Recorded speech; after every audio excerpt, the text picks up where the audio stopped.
వారికి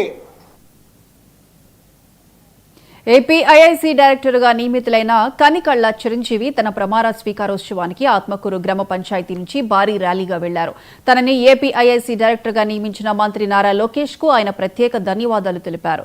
కూటమి నాయకులకు లోకేష్ కు జీవితాంతం రుణపడి ఉంటానని చెప్పారు. అప్పగించిన బాధ్యతలను పూర్తి స్థాయిలో నిర్వర్తిస్తానని కనికళ్ల చిరంజీవి హామీ ఇచ్చారు. తనకు అండగా ఉన్న ఆత్మకూరు గ్రామ పంచాయతీ ప్రజలకు ఆయన కృతజ్ఞతలు తెలిపారు. ఈ రోజున ఏపీఐసీ బోర్డ్ ఆఫ్ డైరెక్టర్ గా ప్రమాణ స్వీకారం చేయడానికి వెళుతున్నాను. దీనికి ఒకే ఒక కారణం మా బాస్ నారా లోకేష్ గారు. నేను ఎప్పటికీ నా జీవితంలో ఎప్పటికీ మర్చిపోలేనటువంటి పేరు నారా లోకేష్ గారు.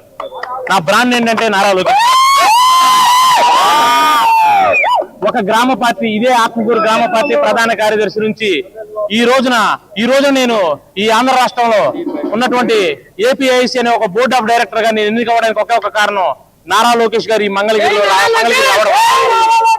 దానికి నేను ఎప్పటికీ పార్టీకి, లోకేష్ గారికి నేను ఎప్పటికీ రుణపడి ఉంటాను. నేను ఎప్పటికీ లాయల్ ఫర్ లోకేష్ నారా. ఇదే సార్, ఇదే నా స్లోగను. నేను ఎప్పటికీ లోకేష్ గారికి, పార్టీకి రుణపడి ఉంటాను. ఈ ఆత్మకూరు నుంచి నాకు సపోర్ట్ చేసినటువంటి ప్రతి ఒక్క కార్యకర్తకు, నాయకులకు, మా జనసేన పార్టీ నాయకులకు, అలాగే బీజేపీ నాయకులు, మా కూటమి నాయకులు అందరికీ కూడా పల్నాడు జిల్లా రొంపిచెర్ల మండలం